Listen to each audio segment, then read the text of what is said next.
On this episode of Uncommon Sense, we are joined by David Bates, the host of Pints with Jack, a podcast dedicated to C.S. Lewis. We'll talk all about C.S. Lewis, bring in Chesterton, and more. That's all coming up on this episode.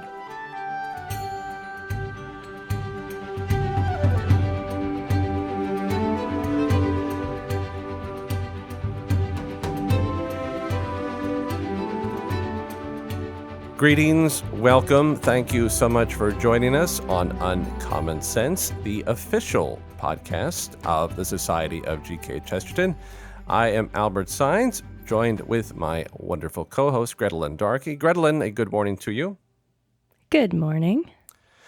Before we get into the main show and before we welcome our guest, we want to make sure that we welcome any and all of our new listeners and give you a couple of upcoming announcements.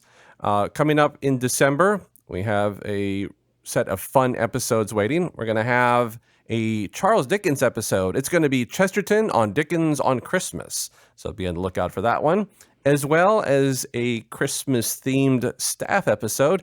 Get a chance to meet and hear from some of the staff at the Society of G.K. Chesterton as we all share some of our favorite Christmas memories. As always, don't forget, if you like what you hear, leave us a review, hit the bell on YouTube, subscribe, any of those things that allow us to keep coming to you every single week. So let's get right into the show. And as I said, we are joined by the admirable, the excellent David Bates. David, welcome to the show. Hello, guys. It's great to be here. I have my breakfast pint since it's nice and early in the morning, and I'm ready to go. Is there any other way to start the morning without a pint? If there is, I don't know it. Maybe with a cup of tea with some Baileys in it. Well, actually, that began several hours ago when my son woke up at 5 a.m. So this is practically mid-afternoon at this point for me. So, David, before our audience wonders who it is really that we're talking to with obviously the most excellent voice in the world, can you fill in the gaps for our audience? Who are you? Where are you from? Why do you sound the way you do? And how is it that you are a podcast host for all things C.S. Lewis? Okay. Well, my name is David Bates. I was born in England, which is why my words sound this way. And yes, America, this is how words are meant to sound. It's the King's English, after all. No, I moved to the States about 15 years ago, I want to say. All of my friends were in their sort of mid-20s getting mortgages and settling down, and that felt terribly grown up, and I didn't feel ready for that, but I felt like I should go and have an adventure. So I decided to go abroad and work for a little bit, and since I'm English, I didn't want to have to learn another language, so that meant a former colony. And I'd already been to Australia, and that was quite a way away, and I didn't think that my mother would really approve of that. So I thought I would go to America. So I came here, I started working in DC and then San Diego and then Seattle. And then when I returned to San Diego a few years ago, I met my wife, Marie, then Dixon, from Pints with Chesterton. She didn't have it yet, but we met. She flirted outrageously with me until I asked her out. And then we got married during COVID, and we have a son, Alexander. And then a year or two ago, we moved to Wisconsin. We were part of that great California exodus. And so we moved here, and so did most of Marie's family. And this is where we are, in La Crosse, Wisconsin. As for the podcast, I grew up with C.S. Lewis. Not literally, but my mother and my sister would read the Chronicles of Narnia to me all the time. It is really the earliest thing I can ever remember being read to me, particularly to keep me in the bath, because I was a little boy, and as we all know, little boys dissolve in soap and water, so they want to get out of baths as quickly as possible. And so what my mother would do was she would put me in the bath and then read me a chapter of the Chronicles of Narnia, because then I would at least be in the water, in contact with the soap for at least that period of time. And I was a huge Narnia fanatic. I had a little plastic push-along toy. It was a lion. Needless to say, he was called Aslan. I went to various stage productions of the Chronicles of Narnia that my mother took me to in Oxford. And I was also of the age that I could watch the BBC adaptation of the Chronicles of Narnia. You know, the ones with the 6-foot beavers. I could watch those live on TV. And then I didn't really touch Lewis again after about the age of 10 or 11. School got in the way. But in university, my faith really came alive. And after university, I joined a church and was really throwing myself into my faith. And I was babysitting for some of my friends from church. And they had asked me to look after their 4 children. They were not called Peter, Susan, Lucy, or Edmund. And it was kind of a strange choice because here was me, a bachelor. I have no idea how to look after children. I'm the youngest, so I never had to look after any siblings. So I sort of just did what my mother did. I bribed the heck out of them. So the deal was that if they had brushed their teeth, if they were in their pajamas, then they would get a chapter of the Chronicles of Narnia before bedtime. And that really reintroduced me to Lewis. I was babysitting them regularly for a couple of months, so we got through that book. And then once that was done, I bought a complete set of the Chronicles, consumed them all again in about a week.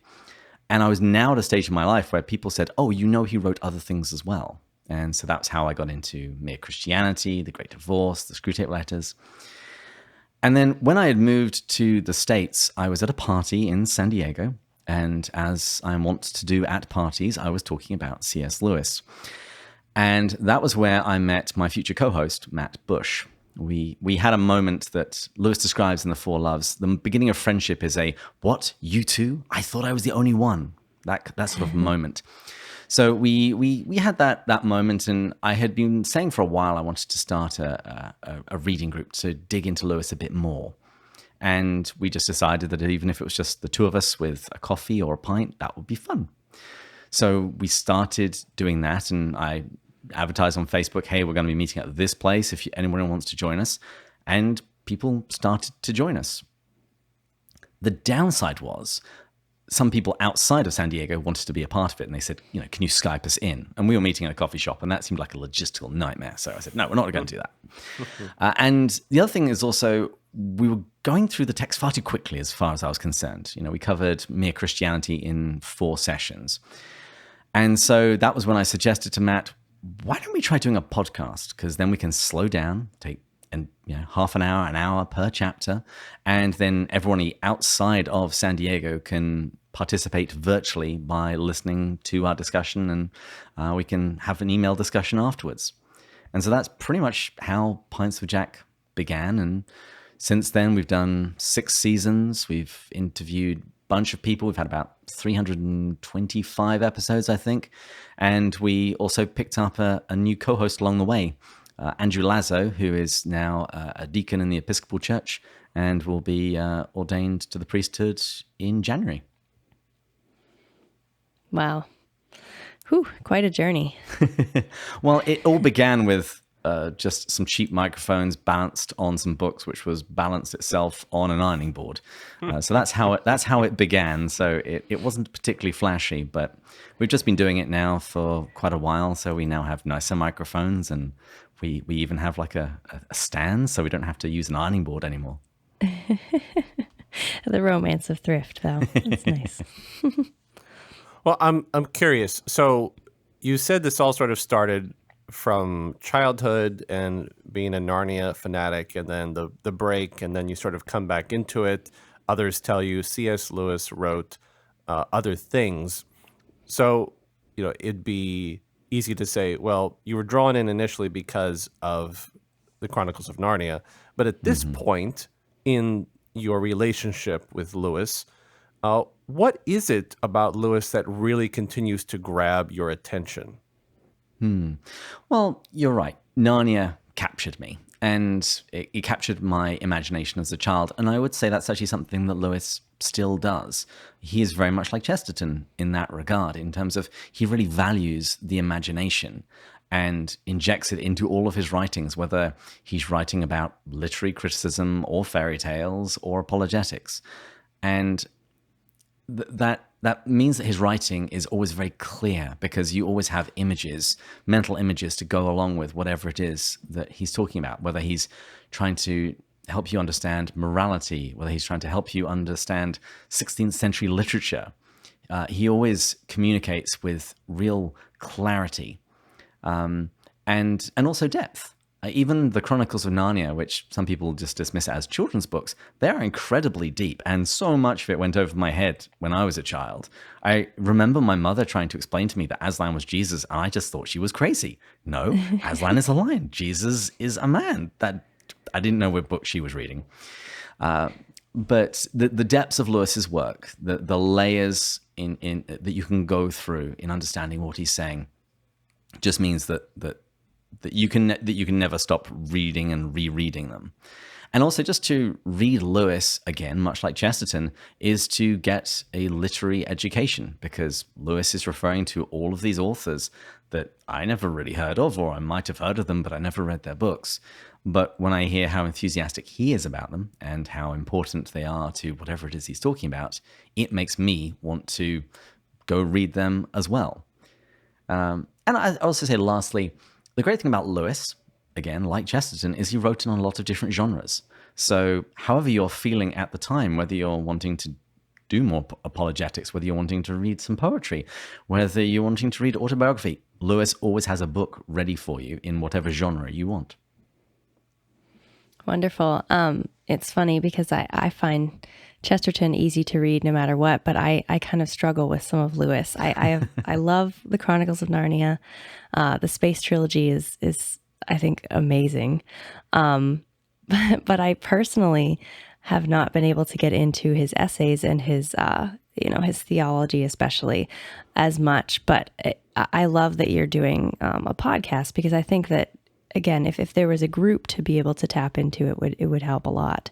Mm-hmm. So what kind of going off that, I don't know what your experience is, but like, what are some of the insights you've been able to glean just from doing this in the context of a group, or of, even just talking with Matt?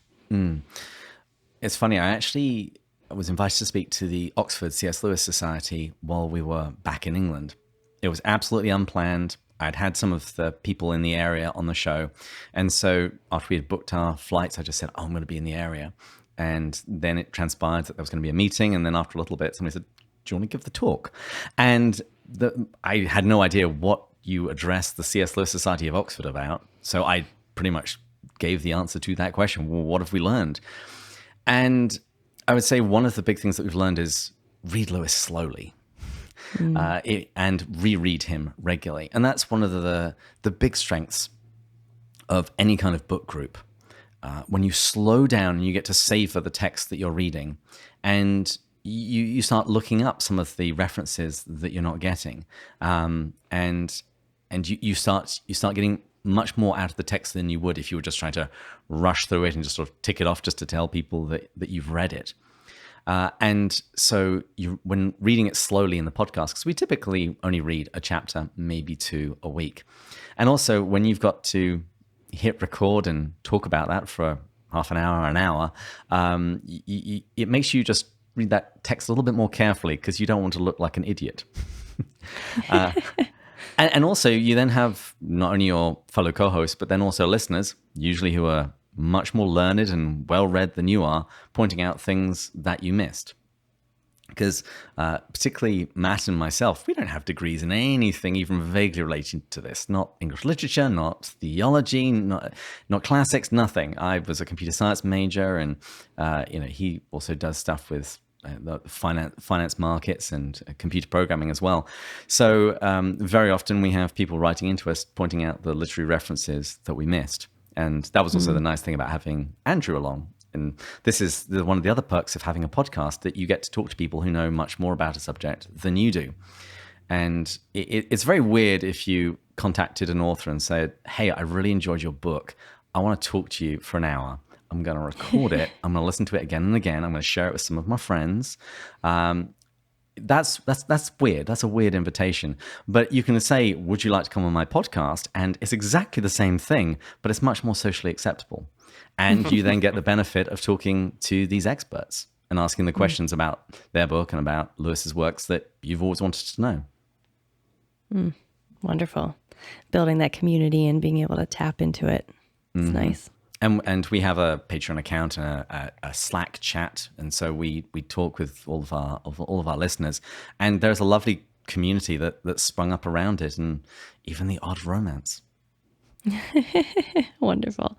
While we're on the subject, do you want to take a minute, David, and just let our listeners know how they can find your podcast? Sure. We are very easy to find. We are Pints with Jack on pretty much every social media, Twitter, Instagram. We have a Facebook page, and we have a website, pintswithjack.com. And I'm really doing a lot of work on there to try and make it the easiest on-ramp that you've ever had. So if there's a Lewis book that you want to read, we have a webpage for it, as well as all of our own episodes, any resources that we found, discussion questions, as well as other podcasts that have discussed it. So you mentioned, for example, the essays earlier. There's a new podcast that's just started called Lesser Known Lewis, and they are going through Lewis's essays. And so we're doing some collaboration with them. And so I now have a webpage at pintswithjack.com/essays of every essay that Lewis wrote, which books is found in, and links to all of the podcasts where people are unpacking it. So if you just want to dip in your toe into Lewis, this is the easiest possible way. This is what I really want, so that people who have not really read much Lewis, or they've struggled a bit, that their journey deeper is made as easy as possible. Because much like Chesterton, it helps every now and again if you have a little bit of a leg up, and you just given a little bit of context and helped out with just some of the tricky terms and references that you might not get living in the 21st century America. Right. Especially since there's so much. I feel like both Lewis and Chesterton, you're not only sort of drowned once you get into reading, but you're drowned even figuring out what to start with sometimes. Exactly. And if people are looking for a place to start, I again tell them, what genre do you like? And just go there. And also, do not be afraid of starting with the Chronicles of Narnia, because they are wonderful, wonderful books with deep, deep theology. And Lewis himself said that when he was a child, he would read fairy tales in secret and be very embarrassed. And he said, but when I became a man, I put away childish things, and I now read them openly. Brilliant. Well, let's ask this really easy and simple question. Why is it Pints with Jack and not Pints with Lewis? Well, Lewis's name is Clive Staples Lewis, but from a very early age, probably about the age of 4, he insisted on being called Jacksy, and that got shortened to Jack. And that was what he was called among his friends and family. And since all of us on the show regard C.S. Lewis as one of our best friends, we figure we can probably call him Jack. And he was part of a literary group called the Inklings, with J.R.R. Tolkien from Lord of the Rings, Owen Barfield, Charles Williams, and they would typically meet in the Eagle and Child pub on Tuesday mornings for a pint and to talk about university gossip. And so we're just trying to reproduce that experience of pulling up a bar stool next to C.S. Lewis and chatting about what he's been writing. You know, I saw that wonderfully captured picture of all of you sitting with Lewis and the other members, and I thought that was a fantastic opportunity. I'm really excited that you were able to catch that moment. Yes, I've been working on my Photoshop skills recently, and I placed us among the Inklings on a walking tour. Wonderful. Well, here's our next question. So obviously, you are sort of focused on Lewis. We are focused on Chesterton, so we can't escape Chesterton completely here. So how did Chesterton really impact C.S. Lewis in sort of his life and his writings? Is there a very clear delineation where you see, oh yeah, this is Chesterton impacting what Lewis is doing in his own world? Well, C.S. Lewis actually wrote an autobiography, a spiritual autobiography called Surprised by Joy. And he mentions Chesterton a bunch there. I looked it up 11 times. So that immediately tells you what an important figure he was in his life and particularly in his conversion. And Lewis was first introduced to Chesterton during the war. He was in hospital. He was recuperating from trench fever. And while his roommate in the hospital was, as Lewis describes it, conducting a furious love affair with one of the night nurses, Jack read a volume of Chesterton's essays. And this is how he describes it. I never heard of Chesterton and had no idea of what he stood for, nor can I quite understand why he made such an immediate conquest of me. Liking an author may be as involuntary and improbable as falling in love. His humour was of the kind which I like best. Moreover, strange as it may seem, I liked him for his goodness. In reading Chesterton, as in reading George MacDonald, I did not know what I was letting myself in for. A young man who wishes to remain a sound atheist cannot be too careful of his reading. There are traps everywhere. So he discovers Chesterton while Lewis is still an atheist. So he was actually raised in the Church of Ireland, but very early on, while he was still a teenager, he became a full-blown atheist. And on his 19th birthday, he is sent to the trenches of France in World War I, gets trench fever, and while he's recuperating, he reads Chesterton's essays, a collection. And actually, when I was at the Chesterton conference, somebody asked us, do we know what collection that is?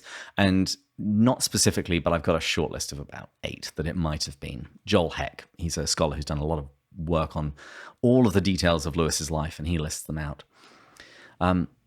But as you heard in that quotation, Lewis also loved George MacDonald, who was also an author who Chesterton greatly admired. And Lewis always mentions them, not always, he often mentions them in Surprised by Joy in the same breath. He says that George MacDonald had done more for me than any other writer. Of course, it was a pity that he had a bee in his bonnet about Christianity. He was good in spite of it. Chesterton had more sense than all the other moderns put together, batting, of course, his Christianity. So Lewis, you've had Joseph Pearce on the show, and he has a very similar story to Lewis with regards to Chesterton. He really, really liked him. He just tried to ignore all of that Christian stuff. But then Lewis reads The Everlasting Man. And that book had a particular impact on him. And we know that because in 1962, the Christian Century asked famous people, and Lewis was one of them, which books most shaped his vocational attitude and philosophy of life. And the second book, which Lewis listed, was The Everlasting Man.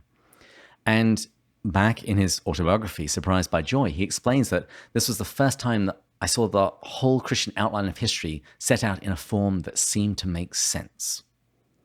So what Chesterton did was tell him the story of Christianity and made the faith more reasonable to this very skeptical Lewis. And at the time, Lewis had been reading Nietzsche, George Bernard Shaw, H.G. Wells, pretty much all of the people that Chesterton debated either in person or in print.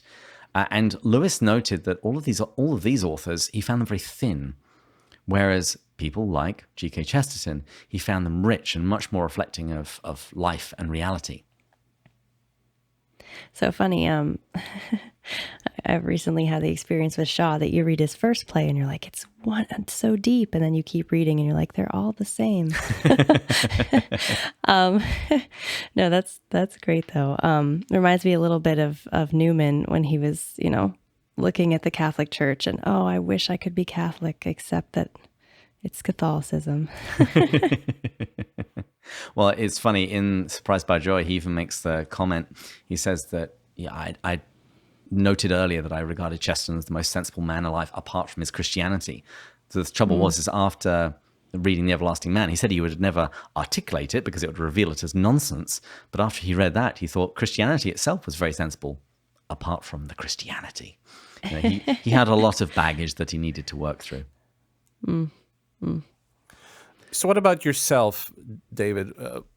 Is Chesterton or has Chesterton sort of impacted you in a personal way? I mean, I know you're a Lewis guy. I won't put that to the side. But Chesterton being the large figure that he was, has he had a play in your life? It was about the time that I came to the States was the first time I started trying to read Chesterton. I started Orthodoxy because everybody does that, and I did what everybody else did. I abandoned it. I got stuck. And then about 6 months later, I had another go, this time with an audiobook, and got through it. And I think I also had a very common reaction. Wow, that was amazing. So many insights. I have no idea what he was talking about.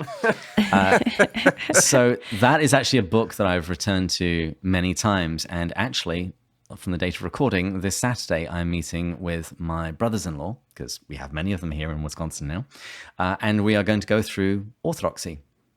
So that one is a text that's been particularly important to me for many reasons, but also I keep hearing Lewis in Chesterton.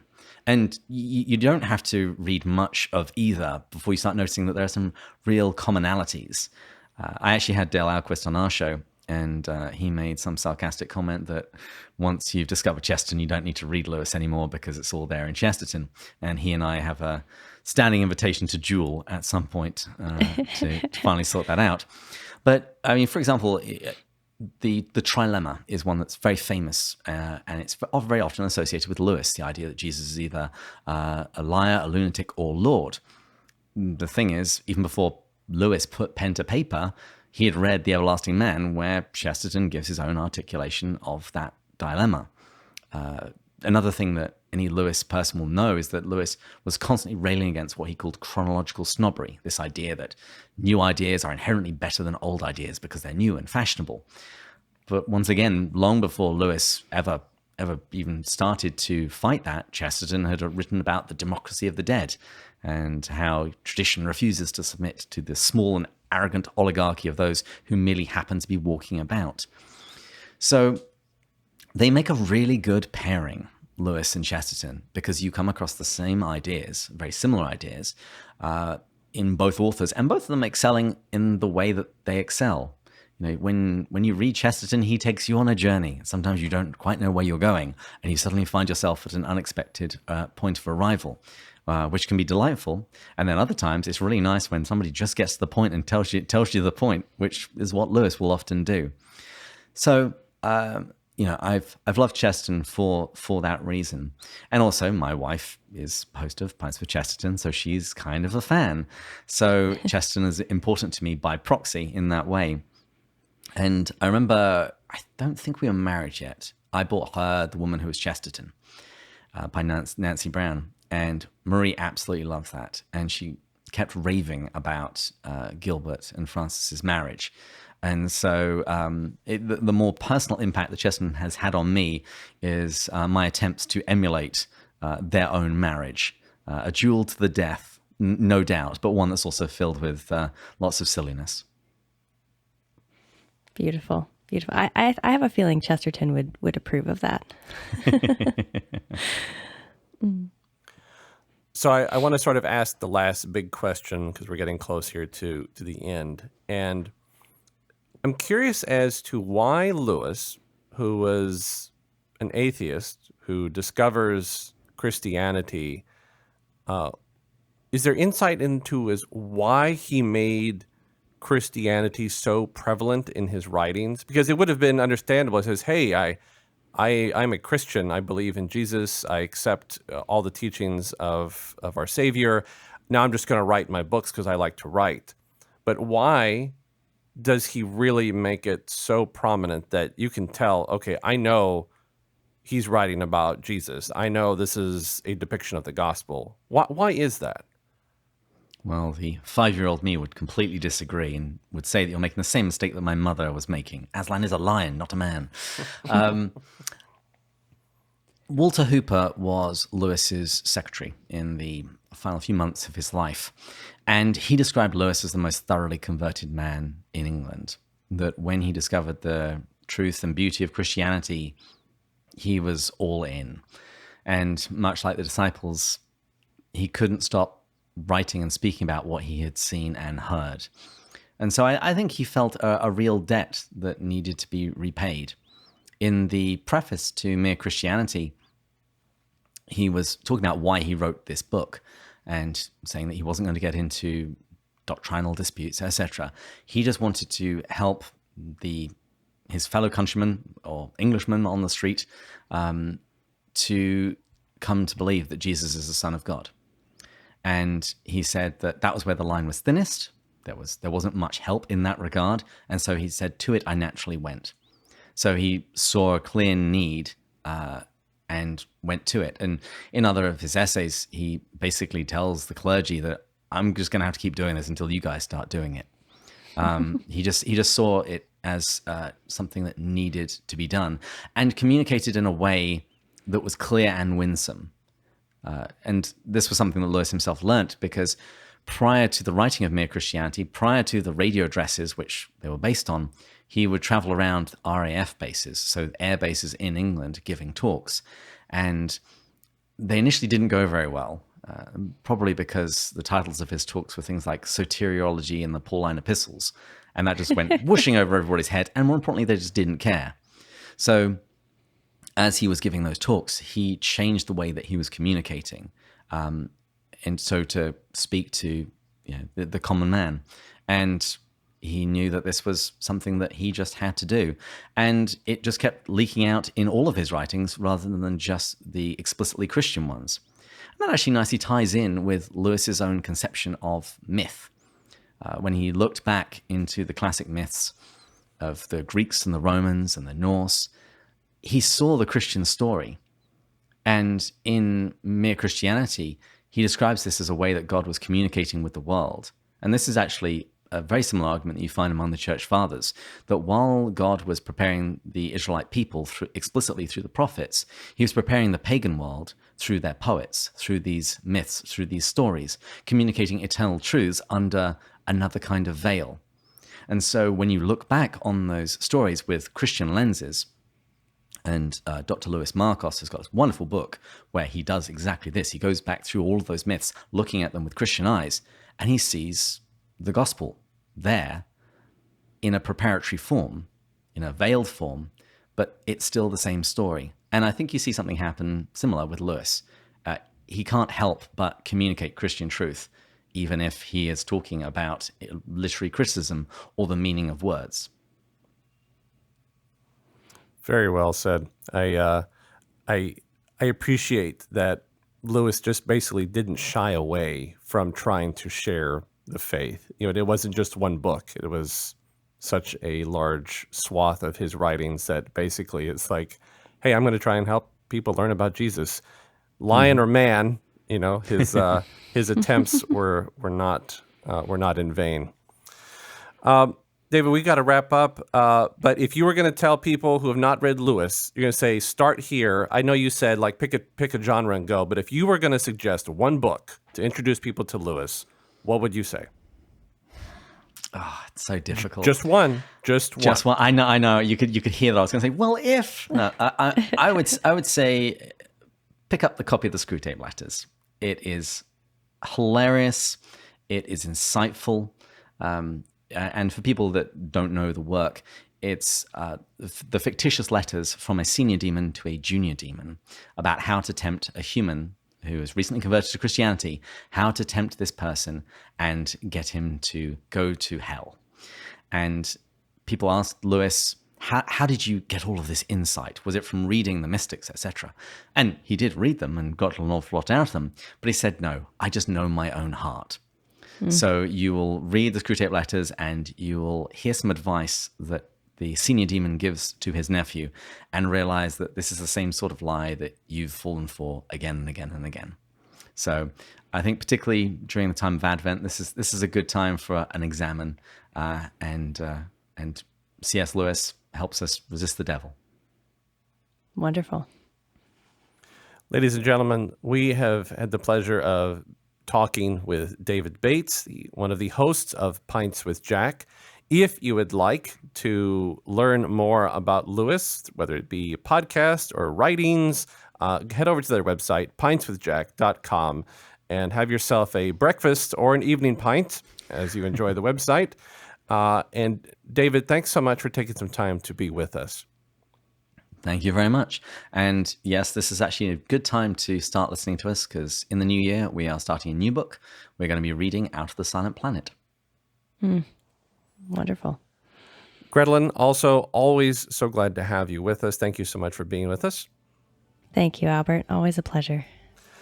Ladies and gentlemen, remember, this is Uncommon Sense, and you can find more of our episodes at chesterton.org/uncommon sense, or find us on most of your major podcast directories. We are always so thankful to have you listening. We hope that you will continue to join us for more episodes. And as always, remember, Chesterton is always better with friends. Talk to you next time.